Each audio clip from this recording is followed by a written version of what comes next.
Pilipino, magandang araw mga kababayan. Kasama niyo po ngayon si Ka Eric sa isa na namang episode ng paglilingkod sa bigwas ng Agila.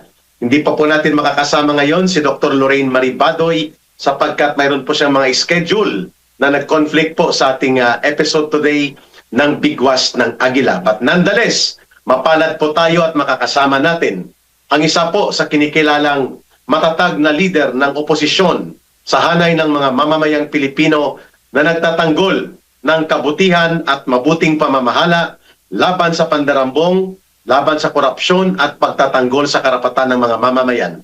Dating kongresista at dating naging cabinet secretary po ito at may karanasan sa paglilingkod sa gobyerno ng naaayon sa interes at kabutihan ng mga mamamayang Pilipino. Ngayon, leader ng opposition movement ng sambayanang Pilipino para manindigan laban sa nabubulok at abusadong gobyerno ni Marcos at Romualdez. Walang iba.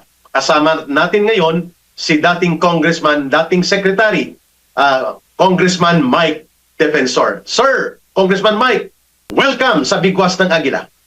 Yes, Ka Eric, magandang umaga sa iyo at sa lahat po ng nanonood. Isang karangalan na makasama ko ang isang Pilipino na nagmamahal sa kanyang bayan. Tuloy-tuloy ang pakipaglaban noon pa man. At alam ko, Ka Eric, ang track record mo talaga sa paglilingkod sa ating bansa. And let me just always congratulate you and Dr. Lorraine Badoy doon po sa NTF-ELCAC na malaki ang naitulong sa ating mga kababayan at higit sa lahat sa pag-unlad ng ating bansa. Maraming salamat, Ka Eric.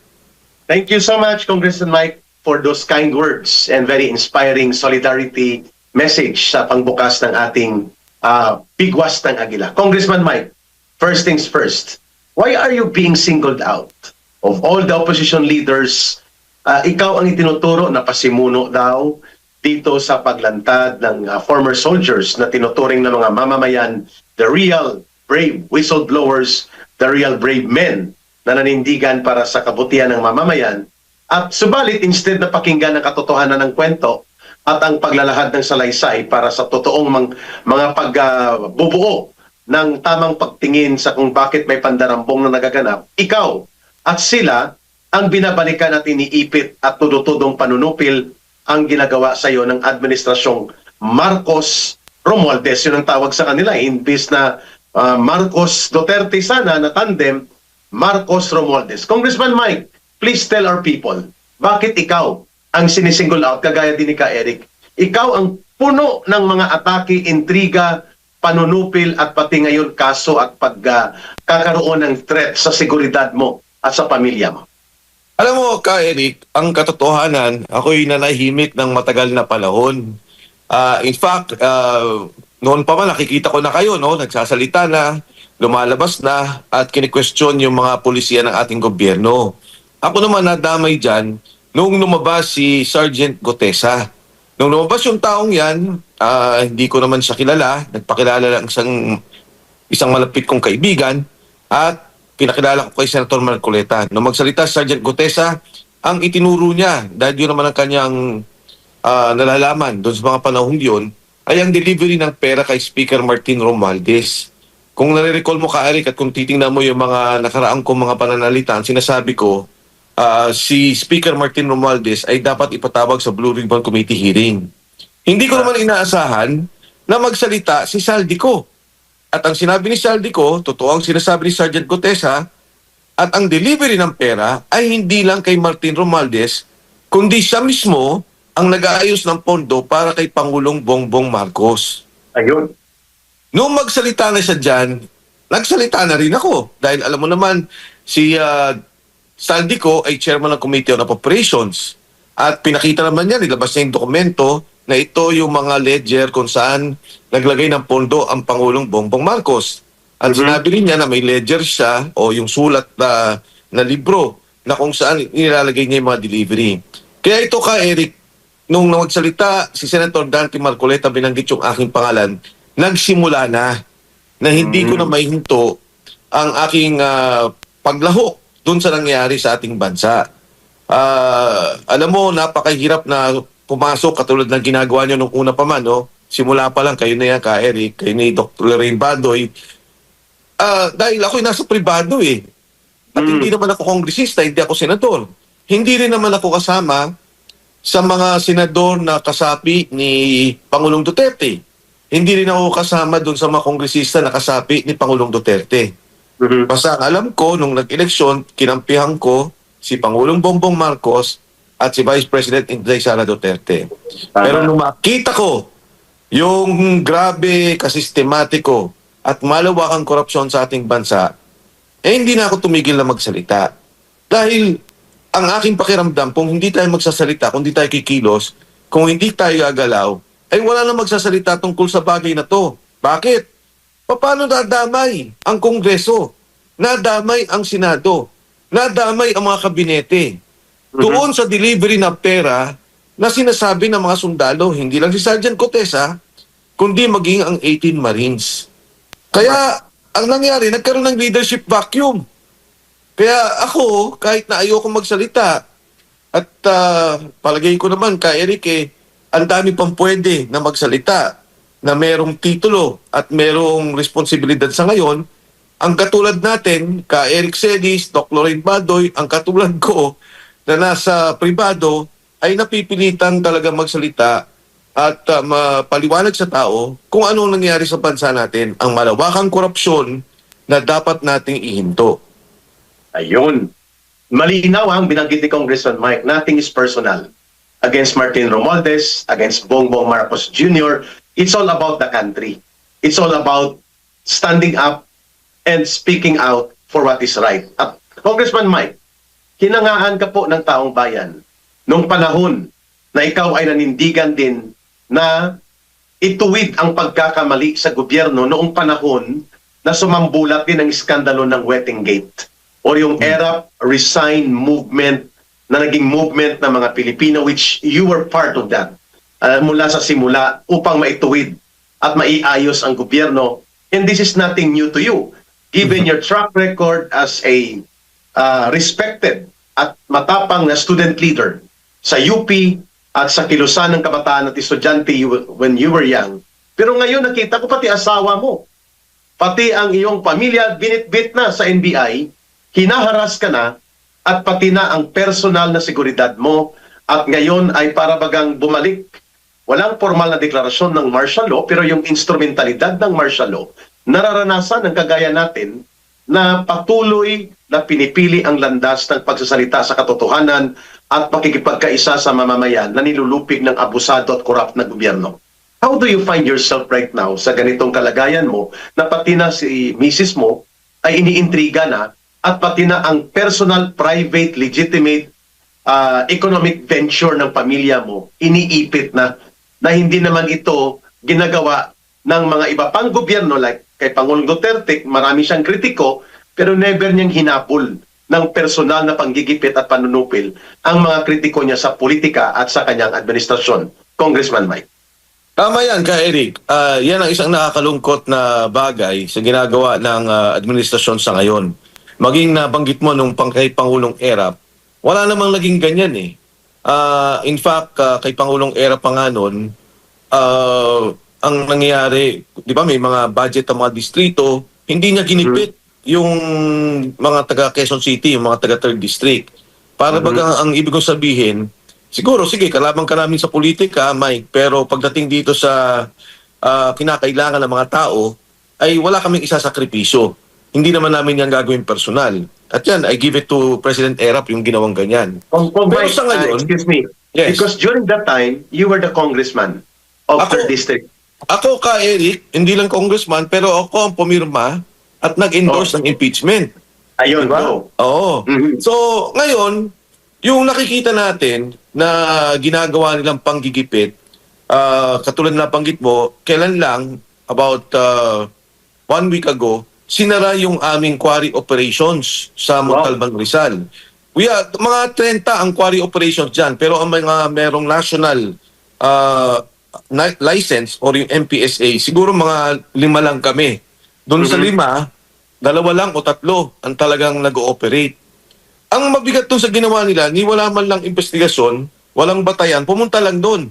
At sinabing, yung mga nakikita namin 2-3 years ago, ito yung batayan para sa pagsasara namin. 2-3 years ago, tapos na yun eh. Mhm. May mga issue kasi alam mo kay Eric, sa mining, every quarter nagkakaroon ng investigation. Hindi mga investigation, monitoring ang tawag. Monitoring. Mhm. Pag kami nakitang mali, ayusin nyo to. So pagbalik ng monitoring team, ayos na. Babalik na naman every quarter, eto may problema. After, ito, mga problema 2-3 taon lang nakaraan. So sinara nila kami ng biglaan. Walang Grabe. batayan. Ang isa pang mabigat dyan, Eric, alam mo, hindi lang ako kumikibo. Maraming mga nag-ooperate na lokal. Binibigyan ng lisensya ng lokal. May limitasyon yan sa production. May limitasyon sa volume. Mhm. Pero yan, siyempre, tinotolerate ko. Kanya-kanya lang naman yan. May hanap buhay yung mga tao. Pero ito pinapabayaan ng DNR National. Hindi na tinitingnan ng region. Mhm. Hindi ako kumikibo. Para bang, itong may mga outright violation, nakitang-kita nila, wala silang ginagawa. Pero kami na wala namang violation, biglang isinara. Grabe. And I can prove that kay Eric, no, dito sa mga binabanggit ko. Ang aking kaso sa ngayon, I think ay 4. 4 na kaso, di ba? Kailan galing lang kami sa NBI din. Meron mga i-final sa amin na ako ata mga 3 eh. Si Attorney Baligot at yung 18 Marines, grabe. ang tingin kong umaapan ng 5-6 na Oo, mga and kaso. more are coming the way Trillanes was trying to initiate a public discussion na parang pinapalabas na hahatawin niya tayo, ng sunod-sunod na mga kaso at panggigipit at suportado siya. Pinupunduhan siya, obviously, at kinukumpasan nitong gobyerno ni Marcos. Yun ba ang nararamdaman niyo rin, Congressman Mike, kasama itong mga 18 former soldiers na whistleblowers at witnesses? Yes. Alam mo kay Eric, totoo yan. Kasi pag tinignan mo yung affidavit ng mga sundalo, ang sinabi nila nag-deliver ng pera. Nag-deliver ng pera. Di ba nung una sabi nila, hindi totoo yan, hindi kami nakikita ng ICC. Tapos ang sabi noon ni Ombudsman, ay totoo, nakita kami. Pero hindi sila 18. Di ba? Parang sinabi ni Ombudsman Remulla. So ang punto ko dito, ang sinabi ng mga tao, nag-deliver ng pera. Uh-huh. Diba? So, ano ba yun? Nag-establish na ba ng krimen sa sinabi ng mga sundalo? Nasiraan ka na ba sa sinabi ng mga sundalo?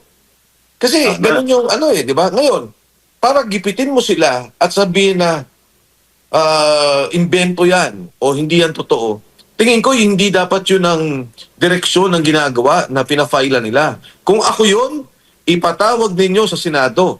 Ipatawag ninyo sa impeachment hearings kung kinakailangan nila ipatawag. At harapin. Di ba? Hindi totoo yan. Walang ginawa. Pero hindi eh. Ang ginagawa, ginagamit yung batas, ginagamit yung korte para kitilin na huwag ka magsalita.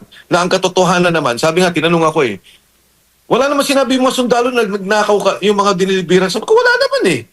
Ang sinasabi ng sundalo ay bilyon-bilyon. Ngayon, ang connection dyan ka, Eric, ang sabi ng gobyerno, ang boss nila, ang mastermind, ang hepe ng nakawan dito sa ating bansa. Kung ito ang mastermind na nagdakaw at yun din ang sinabi ng gobyerno, nagnakaw, at yun din ang sinasabi natin, maging naman ang oposisyon, hindi naman sinasabing santo si Saldico. Sinasabi natin, kaparte ka ng pagnanakaw, ito yung mga taong nag-deliver ng pera eh.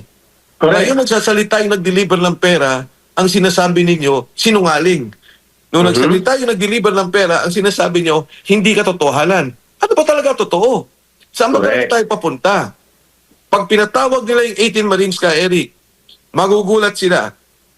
Ang kwento, natural, walang malisya, walang politika, walang itinatago. Kung gusto nilang harapin at sabihin nilang kasinungalingan, harapin nila. Kung gusto nilang litisin, di ba? O sabihin nila na hindi totoo ang mga sinasabi, harapin nila. Pero wag nilang gipitin. Wag nilang itago ang katotohanan. Wag nilang patahimikin. Dahil ang ginawa ng mga sundalo ay para malaman ng bansa ng sambayan ng Pilipino ang katotohanan na nangyayari ng delivery ng mali-malitang pera sa mga lingkod bayan ng gobyerno. Ayun. Congressman Mike, direktahin na kita. Ikaw daw ay pasimuno ng destabilisasyon. That's the way the National Marker of Marcos, yun ang tawag sa kanya, pasensya na Congressman Mike, tagapagtahol ni Marcos, but with a cloak of official communications platform sa Presidential Communications Office. I'm talking about Claire Castro. Lahat ng yan, ang ginagawa nila Mike Defensor, destabilisasyon Yung mga grupo na yan na nagiging kritiko ni Pangulong Marcos, mga destabilizers. At ang isa sa likod niyan ay mga may ambisyon na agawin ang kapangyarihan kay Marcos Jr. ng mas maaga at hindi makapag-antay na pumalit sila sa 2028. Please explain yung ganyang malisyuso na intriga at mga pang-uupat na nanggagaling mismo sa opisyal na tagapagpirada ni Marcos na si Claire Castro. Eric, hindi mo kailangan i-destabilize ang gobyernong ito. Siya ang nagde-destabilize sa kanyang sarili, sa kanyang Correct. mga ginagawa. Pero pasukan natin kung ano yung sinasabi nila na destabilization. Kailan lamang, di ba, nagsalita ang Iglesia ni Cristo. Inulit ang kanilang pananalita. Ang sabi nila, pwede ba maging transparent tayo? Pwede ba maging accountable tayo? May mga nagsalita na mga obispo ng Catholic Church ang pananalita. Pwede ba maging transparent? Pwede ba ayusin natin? Gawin nating malinaw kung ano yung investigasyon. Ang daming nanawagan noon sa ICI. Ang daming nananawagan, patuloy na nananawagan sa Blue Ribbon Committee. Bakit nagagalit ang tao? Hanggang ngayon, wala silang nakikitang linaw kung sino talaga ang parurusahan. Ang nakikita ng tao ay pagtatakipan. Ang nakikita ng tao ay paghinto ng investigasyon sa mga taong kakampi nila. Di ba? Isipin nyo, nagsalita si Sergeant Cotesa. Pagsalita, nakita ng taong bayan, kinasuhan pa siya sa korte. Tapos biglang nawala. Ang sabi ni Sergeant Cotesa, nag-deliver ako kay Martin Romualdez. Nagsalita si Senator Ping. Ang sabi ni Senator Ping, yung sinasabi ni Saldico hindi totoo. Ang sabi ni Yusek Bernardo sa kanyang affidavit, ang nag-deliver ng pera sa utos ni Bersamin, ni Executive Secretary Lucas Bersamin, at ni Secretary Pangandaman, inutusan si Adrian Cristobal at saka si Trey Olaivar. 8 billion kinuha nila. Nung inimbestigan, huminto ang investigasyon. Nagsalita yung 18 Marines. Sabi ng 18 Marines, dito kami nagdi-deliver ng pera. Ang sinasabi nila, ayaw namin patawag. Kasi parang masyadong sobra yung kwento. No? Masyadong exaggerated. Ito ang nakikita ng tao eh.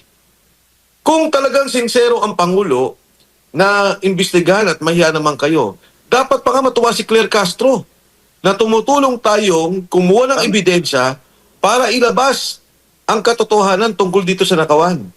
Ang masama, kung pinagtatakpan na nila ang mga tao. Ang masama at lalo tigit na masama, kung si Bongbong Marcos pinagtatakpan ng kanyang sarili. Ayun. Kung siya ang mastermind at lumalabas itong mga katotohanan na hindi mapigil at patuloy na nagsasalita ang mga tao, paano na? Ayun, magandang punto yun. Congressman Mike, you don't need to destabilize a government that destabilizes itself by being involved and engaged in monumental practice of corruption and plunder. Ito dagdag ko lang. Nakikita ng tao tumataas ang presyo ng langis. Nakikita ng tao tumataas ang presyo ng bilihin. Umiiyak. Kailan lang nakita ko sa social media, driver umiiyak na. Wala na ho kaming pera, tulungan niyo po kami. Pagkatapos nakikita nila, nandyan tayo sa impeachment. Puro pamumulitika. Diba? Ang Senado, pinag-uusapan na yung oil price increase, gumagawa na ng batas, yung atin sa Kongreso, impeachment. So, ang tingin ng tao, ano ba kayo? Mamamatay na kami dito, problema na tong gas, problema na tong gastusin, hindi na namin alam kung magkakatrabaho kami sa darating na panahon, hindi namin alam kung magkano itataas ng presyo ng bigas, ng produkto, pero ito kayo, namumulitika at gumagastos. Kasi may resources yun eh. May investigasyon, may hearing, papupuntay mo NBI, papupuntay mo yung AMLA. Sana yung ganong pagod natin, gamitin natin sa ngayon para ayusin yung sitwasyon ng ating bansa na talagang malubang krisis ang ating kakaharapin. You sharply pointed it out. At yun ang sunod na tanong ko sa iyo, Congressman Mike. You have been part of the executive department, naging pinuno ka ng isang ahensya ng gobyerno, naging bahagi ka ng ehekutibong pamunuan sa panahon po ni former President Gloria Macapagal Arroyo, and you were part of Congress as well. So you have a lot of experience kung paano tingnan sa punto de vista ng isang government official ang kalagayan ng bansa. Magtatatlong araw na ang deklarasyon ni Marcos Jr. ng National State of Energy Emergency. Hindi natin alam ano yun, ang ibig sabihin niya, what's that? At walang naramdaman ang taong bayan. Mag-aapat na linggo na ang armadong hidwaan sa Middle East sa pagitan ng Iran, Estados Unidos at Israel. Ngayon pa lang siya nahimasmasan na dapat magkaroon ng emergency and contingency action plan, subalit drawing board pa rin at mga motherhood statements at ang kawalang kwenta na katarantaduhan sa impeachment ang nangingibabaw. Your reaction to that kind? Mayroon ba nararamdaman ng taong bayan at tama ba, Congressman Mike, ang National Declaration of the State of Energy Emergency? What is that? At ikaw, sa punto de vista na naging opisyal ka ng gobyerno, ano ang pagtingin mo sa ganitong aksyon at nagiging hakbang ni Marcos sa gitna ng sumasambulat at hindi mapipigilang pagsambulat ng malawak na krisis sa ating bansa? Unang-una ka, Eric, di ba, nakita niya naman natin sa Senado ang linaw ng direksyon nila. Ang sinasabi nila sa mga oil companies, teka lang, ba't kayo nagtataas ng ganyang kataas? Meron pa kayong reserves eh. Ang sabi niyo, matagal pa tayo, 45 days. So yung inawakan yung reserves, binibenta niyo na ng napakamahal, kawawa naman yung mga Pilipino. Di ba? Kaya I would think na yung batas na to, na emergency fund, dapat hindi Senado nga ang tumitingin dyan. Ang mismong eksekutibo nagsasabi, sandali, hindi kayo pwedeng magtaas. Kasi may batas tayo eh, yung oil deregulation na polisiya. Well, hindi natin kinokontrol ang presyo. Pero hindi rin naman pwedeng mangyari na mag-take advantage o magsindikato ang mga kumpanya ng mga langis. Ang sabi nga ni Senator Marcoleta, nung pinapakinggan ko yung computation niya, sabi niya, grabe, batay dito sa nakikita ko, kikita kayo ng 2 hanggang 3 bilyon isang araw. Isang araw, correct. Ng isang araw, sabi niya, profit. Diba, ito yung panahon na dapat gumit na yung gobyerno. Alam mo, kaya Rick, snippets lang to, kikwento ko, naalala ko noon. Pumunta yung mga oil companies kay Pangulong Gloria Macapagal Arroyo. Ang sabi ng oil companies, ma'am, grabe yung nangyayaring smuggling. Grabe yung oil, pasok ng pasok. Kawawa naman kami. Yung presyo ng langis, sabi niya, hirap na hirap kami kasi lumalabang kami sa mga nagpapasok ng smuggled oil na walang buwis. Ang sabi ni President GMA, sige, payag ako. Pero ibagsak ninyo presyo nyo. Hanggang dito lang kayo. Sabi ng oil companies, okay po. Sabi niya, tutulungan ko kayo. Hinto ko lahat ng smuggling na yan. I will make sure that there will be no smuggling. So, ang punto ko lang doon, na nakikita mo yung executive power. Diba? Correct. Pangalawa, meron tayong nilagay sa budget, 100 billion. Local Government Stabilization Fund. 100 billion yan. Diba? Meron din silang nilagay, if I'm not mistaken, hindi ako sigurado dito ka, Erica, pero I think more than 50 billion or more than 100 billion sa mga paggawa ng farm-to-market roads. Mga almost. Ang kinakuha kong datos, almost 85 billion 85 ang nakalagay sa gagawin nila na farm-to-market roads, Congressman Mike.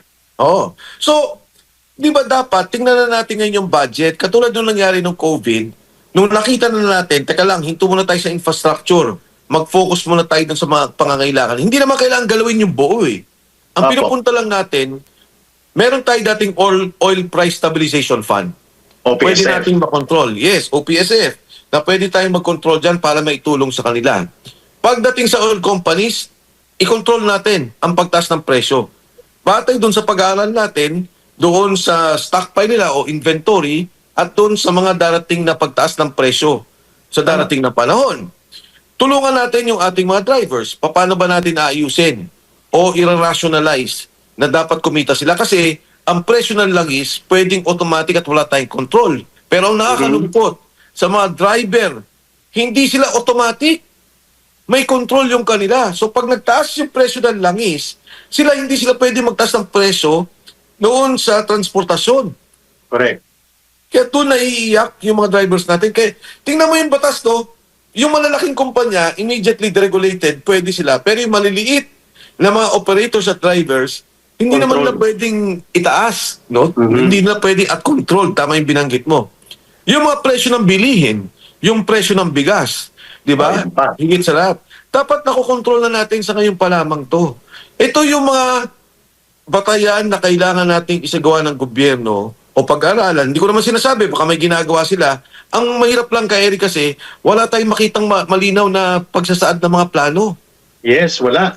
Wala. Congressman Katulad- Mike, naalala ko noon na magkaroon ng Gulf crisis sa Middle East. Yes, correct. Panahon pa yata ni Pangulong Gloria Macapagal Arroyo. Dahil yung Bush War, yung Part 2, Bush Part 2, kay Pangulong Gloria Macapagal, yung Bush Part 1, kay Cory at kay Ramos.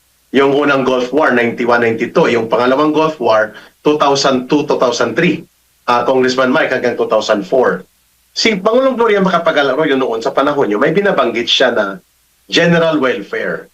Bagamat deregulated na sa panahon pa ni Pangulong Ramos ang industriya ng langis, pero pwedeng igiit ng gobyerno, sabi mo nga kanina, when there is a sensible, decisive executive power exercise, may pwedeng gawin ng gobyerno. Sabi ni Pangulong Arroyo noon, the general welfare will prevail because under the Constitution, ang gobyerno ay dapat pangalagaan niya sa panahon ng krisis at kalamidad at mga hindi inaasang pagkakataon ang interes ng kanyang mamamayan.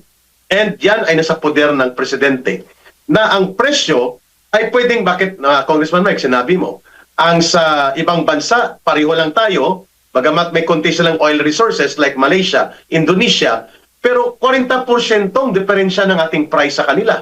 Napakalayo. At binanggit mo, walang action plan si Marcos para kausapin at patawag itong malalaking mga monopolista sa langis at pinabayaan niya ang kawawang mga chopper, mga tricycle driver, jeepney operators at mga maliliit na mga nasa transportation sector at commuters. Bakit hindi ito ginagawa? Ito ba ang sinasabi mo, Congressman Mike, na ang problema ay hindi lang korupsyon kundi mismo kawalang kapasidad ng gobyerno na pamunuan ng tama ang ating bansa? Please explain on that. Alam mo, Eric, nabanggit mo yung Gulf War.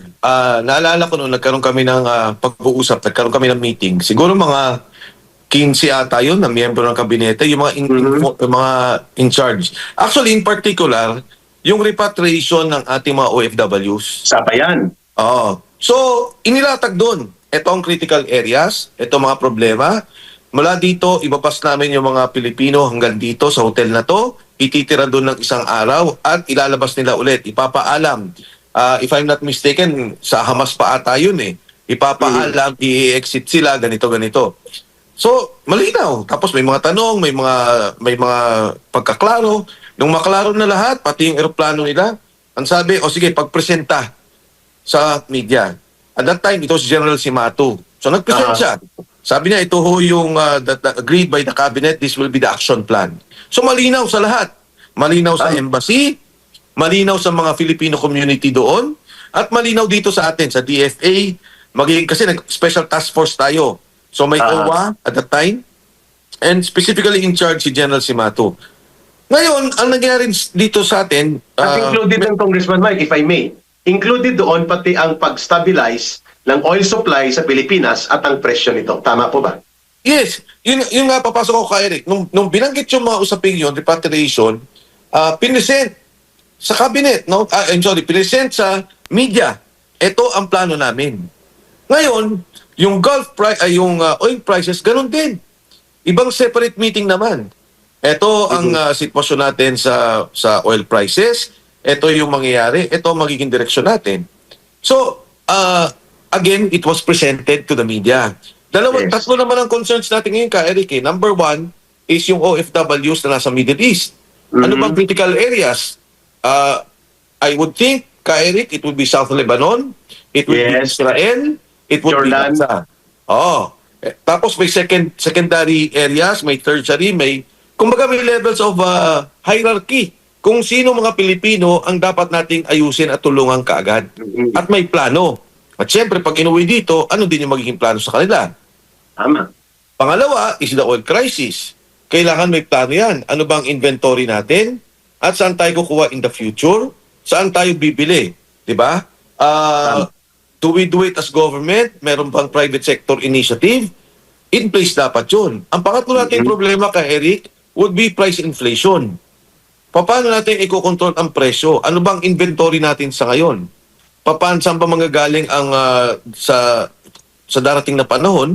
Saan ba manggagaling ang mga pagkain? Ang ating bigas? So, dapat sana malinaw na presentasyon lang dito sa mga nangyayaring to. Ang nangyari nga sa kanila, ayun, impeachment. Ang galing-galing nila sa impeachment. Ano ba yung batas dito, governing peace? Ano ba yung mga magiging witness? Ano ba yung protection ng witness, custody?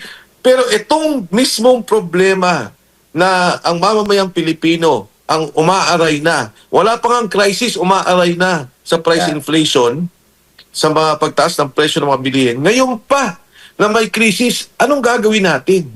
Yes. Tama. At Congressman Mike, maganda yung pinuntuhan mo. The President, being the Chief Executive, the head of government, the head of state, at siya po ang nagkukumpas sa Republika ng Pilipinas, should be on top of the situation. Pwede naman niyang sabihan, Congressman Mike, kung may will at hindi siya sangkot sa kagustuhang gamitin ang impeachment para iharas, gipitin at pilit-pitin si Sara Duterte, pwede niyang sabihan I call and urge our fellow officials ng gobyerno na itigil na muna yan ang walang katuturan ninyong bangayan sa impeachment. Umupo nga tayo lahat at mag-draw out ng plan and action kung ano ang ating gagawin sa kinakaharap. Di po ba pwedeng gawin yan ng Presidente without dictating on the independence of the Congress while having also the decisiveness as head of government and head of state? Congressman Mike. Eric, walang naniniwala na ang Presidente walang control sa Kongreso. Correct. Pag sinabi niya sa Kongreso, huminto na muna kayo, tigil yan.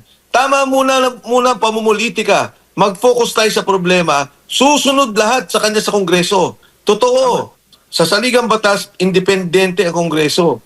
Pero walang naniniwala dyan. At magiging ang mga congressmen, pag sinabi ng tigil, titigil yan. Isipin mo kay Eric, ang daming trolls na tumitira sa'yo. Ang daming trolls tumitira kay Lorraine. Kaya Dr. Lorraine Badoy. Maging sa akin, ang daming trolls. Yes. Kung ang trolls na to, ginagamit nila para ikalat kung ano ang plano ng gobyerno. Kung ang trolls na to, ginagamit nila para ikalat kung ano ang direksyon na mangyari, di ba nagiging productive tayo? Di ba mismo sila, ang perang ginamit nila, yung mga ninakaw nila, ginagamit nila para gibain yung politika. Di ba? Alam mo, kahit anong salita natin, kahit anong galit natin, kung nakikita ng taong tama ginagawa ng gobyerno, at kung nakikita ng tao na dito muna tayo mag-focus, dyan talaga pupunta ang direksyon. Sabi ni Jose Claire, wala kayong ginawa kundi paninira. Paano kami naninira? Kayo nga sumisira ng sarili nyo. Diba? Kung ang ginagawa ninyo, hindi, kung kay Jose Claire, wala mo ng politika pati sa aking sasabihin. Puro governance. Diba? Lahat ng press conference, hihilahin ko yung mga governing bodies. Sharon Garin, paliwanag mo yung oil problem.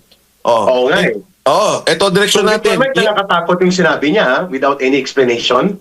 If I may interject, 25 days na lang daw, -2. So 23 days na lang, mauubusan na tayo ng LPG supply. At apektado dyan, Congressman Mike, ang industrial use niyan. Manufacturing, industries, hotel, resorts, lahat.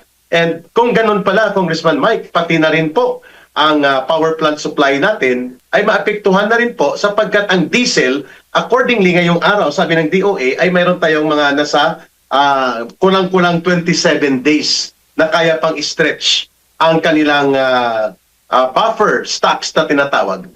Tama ka sa sinasabi mo. Ba't hindi natin upuan ito? Upang magkaroon ng government centralized, coordinated, and government-led initiated action involving both the private sector, the big oil companies, the sectors affected, food supply line, at pati na rin po ang mga nasa Kongreso upang gumawa ng karampatang aksyon with coordinated decision led by the President. Pwede bang gawin yan kung may kakayanan ang namumuno ng gobyerno led by the President, Congressman Mike? Kayang-kaya ka, Eric. Napakinggan ko nga si Senator Marcoleta. Sinasabi niya na yung direksyon Sabi niya, wag muna tayo magbenta rito, kapitan muna to, eto muna kunin natin, and then we can import from here. Diba? And it would take, katulad ng binanggit mo, Kyle, diba? It would take not even just Department of Energy, but it may require DFA. Pakipag-negotiate tayo sa Malaysia, pakipag-negotiate sa China, Sa Brunei. sa Brunei. Oo, kasi Indonesia. oil-producing country yan, Congressman Mike. Yes. Oh. So, what I'm saying is, dapat mailagay natin sa latag o sa sitwasyon yung nangyari sa ating bansa. And in fact, no, nagulat ako, si Senator Marcoleta, mas naging malinaw pa nga sa atin yung explanation na may mga sinabi na siyang option kung ano yung mga pwedeng gawin at ano yung direksyon. And I would think yung mga agencies should sit down. No? At wag nilang pansinin muna yung pribadong sektor. Of course, pansinin nila later on. Pero unahin muna nila yung latag na nakikita nila, then consult with the private sector kung paano yung gagawin, kung paano yung direksyon. Kasi baka naman, umpisa pa lang, private sector kasama, sabi ng private sector, eto na presyo. Hindi naman pwede silang umuo kaagad doon. Dapat Correct. makita at may establish nila na hindi. Ito yung inventory nyo, nabili nyo yan ng 50 pesos, hindi nyo naman pwedeng ibenta yan ng 100 piso kaagad. Kawawa naman ng Pilipino. Agree. And Congressman Mike, kung may oil deregulation law man, under the general welfare principle of the Constitution granted to the government through the President, pwede pong magkaroon ng special session ng Congress. Sabi mo nga, what's there not to do it kung ganito lang kalagayan, at magbigay po ng specific na deklarasyon that they are authorizing through the President the suspension of the following in a matter of 90 days. For example, klarong-klaro, oil deregulation law must be suspended in 90 days, and then excise tax and value-added taxes will be regulated muna hanggang sa ganitong amount, and then the pricing and distribution supply line granted to the President under close supervision and monitoring of Congress in the period of 90 days with transparent report every week of accomplishment of these emergency measures. Pwede bang gawin yan, Congressman Mike? Hindi naman mali yan. Dapat ikaw nasa gobyerno ngayon, ka Eric. Tayo. Kasi Congressman Mike, ginawa ni tama- GMA yan eh. Hindi, tama yung mga ipinunto mo. Yeah, Ni Pangulong tama yan. Duterte. All we have to do is sit down. Like binanggit ni Eric, eto ang mga tingin kong kailangan gawin. Sasabihin ng legal, sir, hindi ho pwede, hanggang dito ang limitasyon natin. Sasabihin nung sa gumagawa ng analysis, no? Pwede ho ganito. At sabihin ng legal, hindi, laban ho yan. We can do that, we can pursue that. But before we pursue that, sir, baka pwede ka... I mean, all these things, all what you're saying, Eric, pwede at dapat gawin ng gobyerno. Klaro. Because sabi nga ni Congressman Mike, napakalaki po ng poder ng ehekutibo, lalo na ng presidente. Kapag ginamit ng tama, napapanahon at sa wastong kamay at wastong matinong pag-iisip ng isang presidente. Ang nagulat na ako, Eric, tinanong si Pangulo.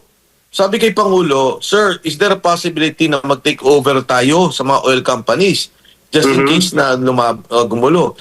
Sabi ni Pangulo, bigla siya lumabas, sabi niya, I will not answer that. Parang ako, ito yung mga bagay ng governance. Diba? Correct. Hindi yung Correct. Duterte, hindi yung impeachment, hindi yung away. These are questions of governance. Diba? Dapat sa sinabi ng Pangulo, meron na kaming crisis committee, they will respond to that. Tama rin naman yon. Wala naman akong problema doon na hindi naman dapat ang Pangulo ang sumasagot ng lahat. Pero dapat mula ngayon hanggang dito sa mga dumarating na panahon, sila Yuse Claire Castro at yung kanilang communication o yung komunikasyon o yung messaging na ginagawa nila, nakatuon doon sa aksyon ng gobyerno sa dumarating na krisis sa ating bansa. Sa krisis at darating pang mas malaking krisis sa ating bansa. Yung mga troll nila, wag nilang itutok kay Ka Eric, wag nilang itutok kay Dr. Loren Badoy.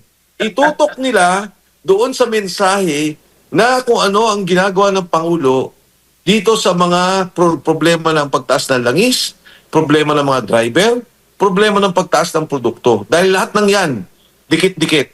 Pagtaas ng presyo ng langis, tataas ng ang bigas at maging kung anumang mga kinakain natin at lahat ng pangangailangan ng Pilipino. Congressman Mike, hindi na ako magpapatumpik-tumpik. Tatanungin ko na to sa iyo. It is very apparent na ang pinakasentro po ng paglala ng krisis na nanggagaling po ang major factor external pero ang nagpapaluba internal. Sapagkat hindi natin control ng situation sa Middle East, pero makokontrol natin ang situation sa ating bansa.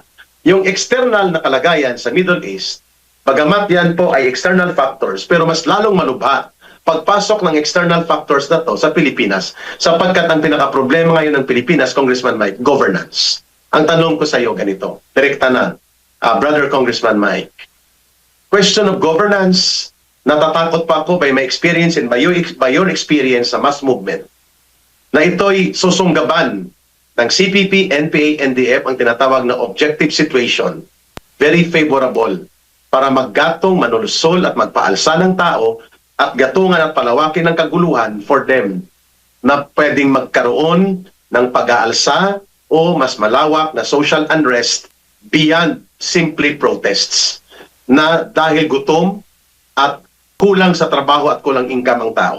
Ngayon, napapanahon ba na sa gitna ng ganitong kalagayan, dahil wala na tayong nakikitang direksyon ng matino at kakayanan ni Marcos Jr., ay matitingkad pa rin at tama pa rin ang panawagan na Marcos must step down and let a peaceful transition of government take over through the constitutional line of change of power and make a reform in the government and a strong leadership to take over the crisis situation beyond sa kay Marcos. Your take on that? Kaya Eric, paglilinaw lang, bago pa man magkaroon ng Middle East War, ilang araw na ba yan? Mag 3 weeks na mahigit. 3 weeks na mahigit. Bago pa mangyari itong Middle East War, may crisis na tayo ng governance. Yun. Nais ko lang ininaw yun ka, Eric, kasi kung natatandaan mo, yung ating GDP nitong Disyembre lumabas, ay bumagsak na tayo sa 3%. Correct. Kasi pala, Yun. malaki. Kasi pala yung 2% doon, puro ghost project. Correct. Yung palang pondo doon, puro ghost project. Nakakalungkot ka, Eric, dahil narinig natin yung problema ng korupsyon sa customs, ang pagtaas ng presyo ng mga bilihin dahil dyan. Narinig natin ang korupsyon sa mga proyekto, partikular ang flood control. Isa lang yun. Diba? Isa lang yun. At ang sinasabi na nga doon trilyon ang ninakaw na pondo. Yes. Kaya yung krisis na yon ay nagdulot na ng hindi maganda sa ating bansa.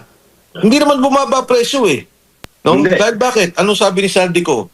May delivery sa Bureau of Customs. Anong ibig sabihin nun? May papasok na produkto, smuggled nila, imbis na ibaba nila yung presyo, di ba? Kunyari, bigas, imbis na ibaba sa 20 pesos, dahil ang presyo ng bigas ay 50, binili nila ng 15, 50 pa rin nila ibebenta. Tama. Para mas malaki ang kita nila. Nag-smuggle ka na nga, hindi mo pa ibinaba ang presyo para nakatulong sa mga Pilipino. At ang masakit, Congressman Mike, ang itinuro ni Saldico categorical, pamilya ni Bongbong Marcos ang sangkot, bayaw niya, asawa niya at anak niya. Yes, si FL Lisa at si Martin Araneta. Martin Araneta, tsaka si Sandro Marcos. Sandro Marcos. Hindi, doon nata sa customs, ang binanggit ni Saldico, if I'm not mistaken, yung dalawa. Ngayon, yung magsasaka apektado ng smuggling, yung magsasaka apektado pagka nag-i-import ka, di ba? Trilyon-trilyon yung ninakaw ninyo. Pwede nyo palang binayaran o binili sa tamang presyo o kahit mas mahal sa mga magsasaka ang mga produkto na hindi sila naapektuhan. Pero wala Yung inyong irigasyon, ghost project din. Yes, isa pa yun, Congressman Mike. Napakalaki nun. Ilang bilyon. Daang bilyon. Bilyon. Oo, Daang bilyon, kaya Rick. Daang bilyon. So, yung crisis na to is a question of governance from day one. Napalala ng Middle East crisis. Yes. Diba? Dumagtag na itong Middle East crisis. So, ang katanungan mo kay Eric, pwede bang mag-take over ang kaliwa dahil sa nangyari? Well, una, babalik ulit ako sa aking binanggit, governance. Anong ginawa nila? Para sirain si Inday Sara Duterte at pamilyang Duterte, pinondohan ng kaliwa. Correct. Pinondohan ang maraming Agree ako ginagawa. Yung ginawa ng NTF-ELCAC na tinutulungan ng mga pamayanan para ihinto na ang pagiging rebelde, ihinto na ang armadong pakikibaka. Wala. Tinanggal ang programa, pinahina, pagkatapos yung kaliwa, binigyan na naman ng pondo. Okay. So, ang nangyari ngayon, lumakas ulit ang pagkilos ng mga kaliwa. I agree. Ngayon, Eric, ang tanong is, kaya ba nila na sila mag-take over? Hindi ko alam. Hindi ko alam, Eric, kung kakayanin nila. Pero ang malinaw sa akin, ang nananawagan na mag-resign si BBM ay ang puwersa natin na hindi kaliwa, di ba? Hindi tayo kaliwa. Hindi. Katunayan, tayo yung mga BBM Sara noong mga panahon na Sumuporta yun. tayo sa kanila noon. Oo. At saka ang kaliwa, ang nananawagan ng BBM at Sara resign. Yes, yun ang line nila. Oh. So tayo may mga konting convergence sa kaliwa. Meron tayong pagkakaisa kahit papano sa isip ng kung ano nga yung nangyayaring pamamalakad. Ang mabigat, yung mga dilaw at pinklawan. Oo, grabe din yun. Talagang hardline na Bongbong Marcos kain suka sila kahit na ito ay napakalinaw na pinuno ng krimen sa Pandarambong pero durog tudo atake pati simbahan na kalyado nila sa mga Duterte. Yun ang sinasabi ko kaya, Eric, na paano kayong magbibigay ng alternatibo sa 2028 kung kinakampihan ninyo ang korupsyon? Yan. Kung kinakampihan ninyo ang pagnanakaw? Paano kayo tatayo sa entablado na kayo mismo sumuporta sa Pangulong Bongbong Marcos at hindi kayo nagsalita tungkol sa korupsyon? Nung may isa nag-interview sa akin, sabi niya, hindi ba sila nagsasalita? Sabi ko, mag-cite ka sa akin.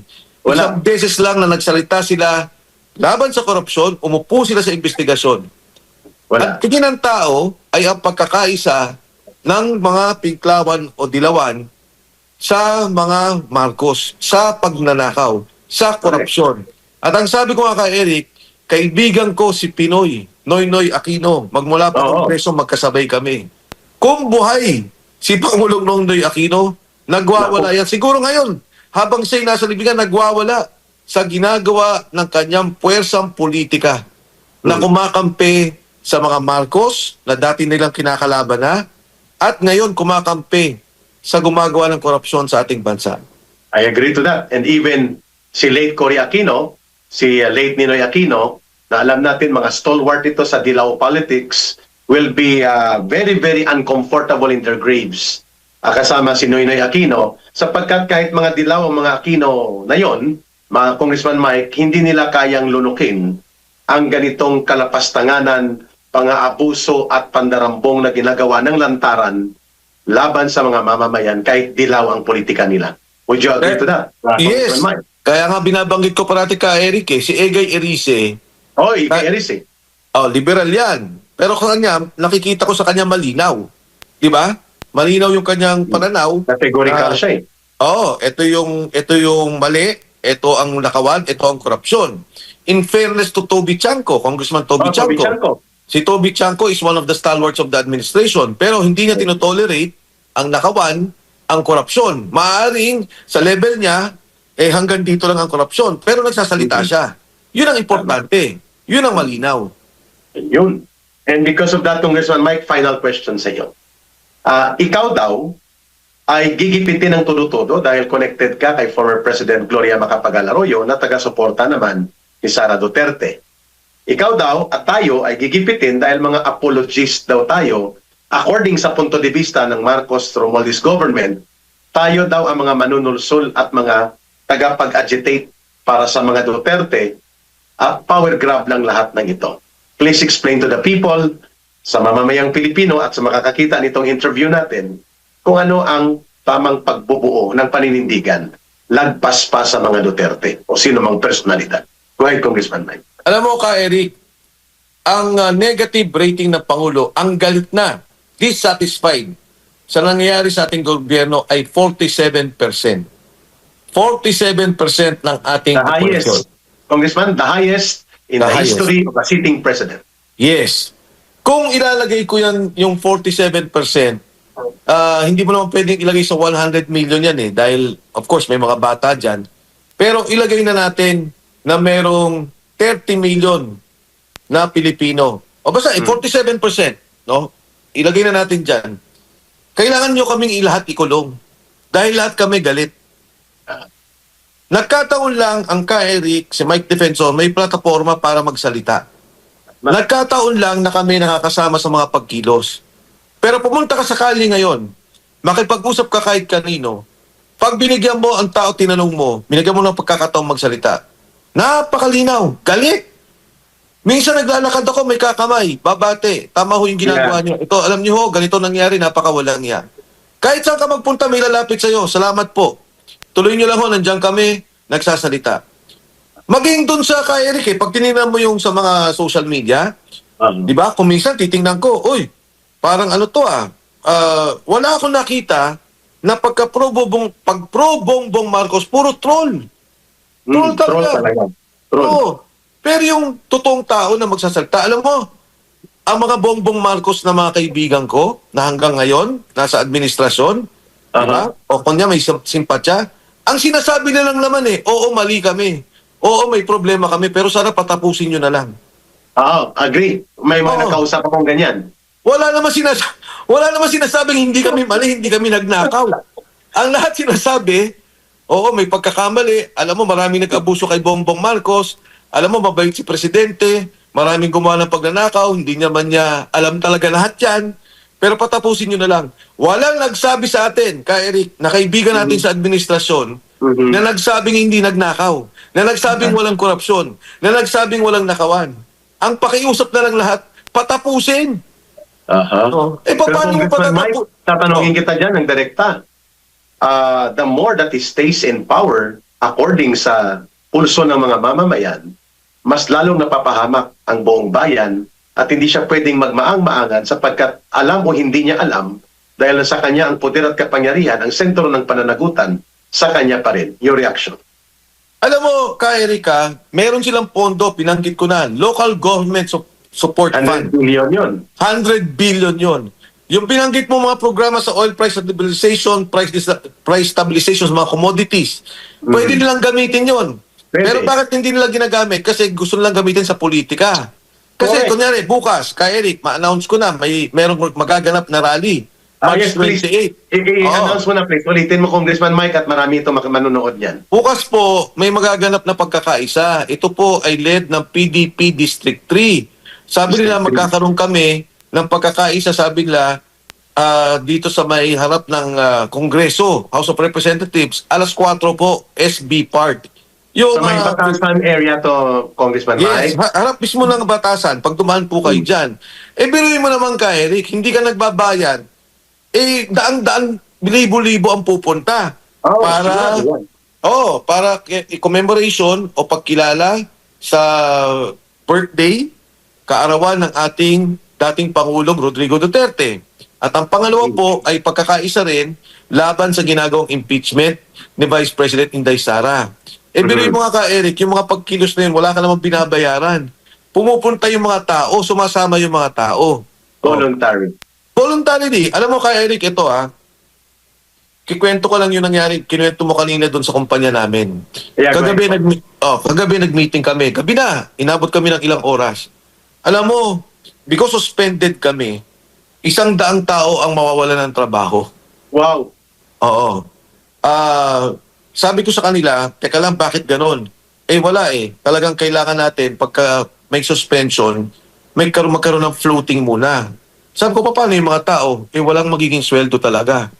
Alam mo, iniisip ko, grabe no, politika, dahil sa politika, tiniran nyo itong mga tao na walang alam. Dadamay sila. Oo. Yes, kasi Eric, hindi na ako involved sa kumpanya But, sabi nila sa akin, kung pwede ka ba sumama, mapakinggan natin yung mga pag-usap. So, nung malaman ko yun, sabi ko, kawawa naman yung mga tao talaga. So, and then, going back to the rally tomorrow, alam mo, sabi ng mga tao, Sir, baka pwede rin kami sumama, makiisa. Maganda yan. Kasi galit Di ba? Ang daming galit I'm sure yung mga drivers... This government, Congressman Mike, is heartless. Walang puso. Kaya yung binanggit mo Eric, sustainable ba ang gobyerno? Nasa sa kanila yan. Kung aayusin nila yung problema, kung aayusin nila itong mga issue na nakaharap natin, kung ititigil nila ang politika at talagang gagawin nila yung kinakailangan para sagutin yung krisis, wag na muna tayo ng legacy, wag na muna tayo ng mga project. Yung kailangan para wag maghirap ang tao ay magawa nila, baka naman siguro yung mga binabanggit ng mga kaibigan natin na, baka pwede naman hanggang 2020 payagan nyo kami. Baka mangyari. Pero sa ngayon, tama yung binanggit mo. Ang negosyante, manggagawa, ang mga institusyon, ang simbahan, talagang masama na maging sa military. Di ba? Yes. Hindi lang, siyempre, professional ang military, pero naririnig mo na eh. Nagsasalita. Pagka nagrarally kayo, may kakalabit lang sa'yo, babate, Sir, Duterte kami. O, ganito Yes. po kami, Duterte. I agree. Oo, pati nung sa NBI kay Eric, nung inimbitahan kami, Kinamustahan pa kayo eh. sabi sa amin, tama po kayo, suportado po namin ginagawa ninyo. Dahil lahat lang yan, lahat tayo Pilipino. Lahat tayo, binibigyan nating halaga ang ating pamilya at ang kanilang magiging kinabukasan.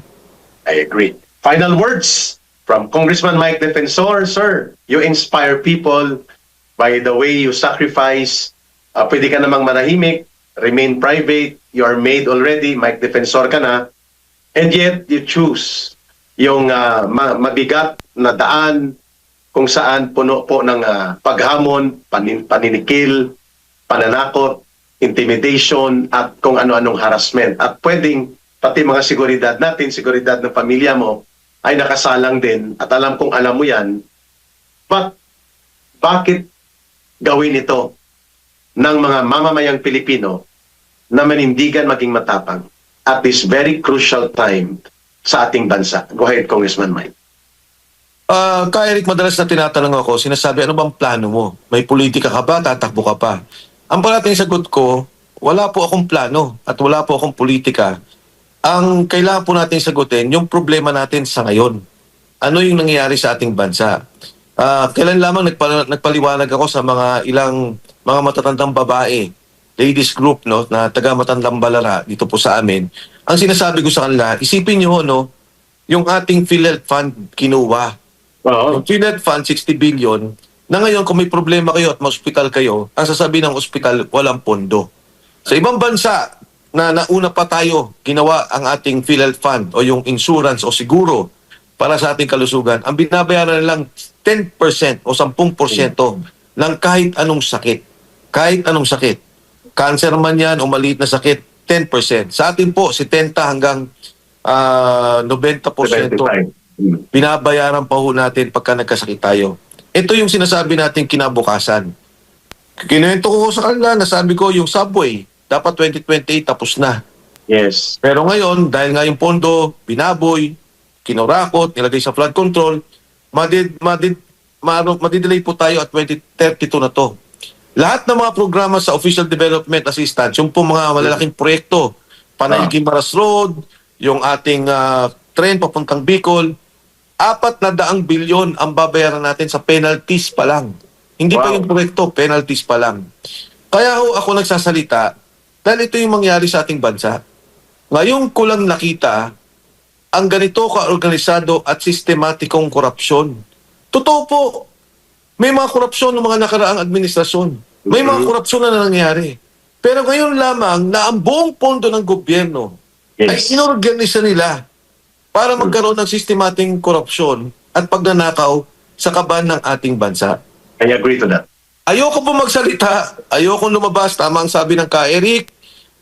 Ako mismo, seguridad ko, seguridad ng aking pamilya, ang negosyo tinatamaan. Pero umabot na rin po tayo sa punto na kailangan tayong kumilos. Kailangan tayong magsalita. At yun din po ang panawagan ko sa ating mga kababayan. Na alam ko, galit kayo, alam ko na nasa puso at isip ninyo na may mali na nangyayari, naghihirap kayo, at patuloy tayong maghihirap sa darating na panahon. Wag ho tayo, pag may pagkakataon, wag ho tayong manahimik. Kung meron kayo nakikitang lugar, kunyari bukas, nandiyan kami sa basketball court, lumabas kayo, makibahagi kayo.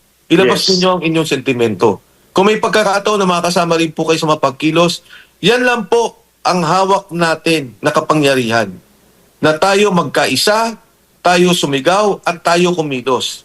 At napatunayan na ng ating kasaysayan, EDSA 1, EDSA 2, ang mga maliliit, ang mga mahihirap, ang mga walang kapangyarihan, pag nagsama-sama, kayang pabagsakin ang mga malalakas na gobyerno, ang mga may hawak na armado na sektor, ang mga may pera.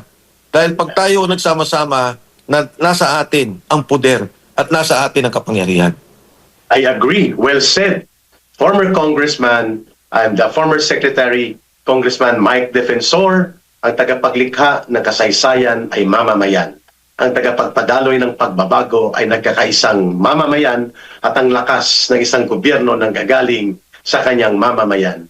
Kaya itong mga ginagawa po ni Congressman Mike, namin, ni Ka Eric, nila Ma'am Lorraine at ng lahat ng mga naninindigan, kasama po sa pagsusulong natin ng decisibo at makatarungang pamumuno sa gobyerno represented by the Duterte political leaders. Kagaya ni Vice President Sara Duterte, drawing inspiration from former President Duterte, lahat ng ito po, ito yung tamang dapat gawin. Sapagkat ang karapatan at kalayaan ay mayroon pong bahagi ng pagsasakripisyo. Pero masarap po ang pagsasakripisyo kung alam natin na kasama ito sa pagsasakripisyo upang ibangon ang buong bansa at ipasulong ang karapatan at kabutihan ng mamamayang Pilipino. Mag-ingat ka palagi, Congressman Mike Defensor, hangad po namin ang kaligtasan mo at kaligtasan ng pamilya natin. Mabuhay ka, mabuhay ang sambayan ng Pilipino.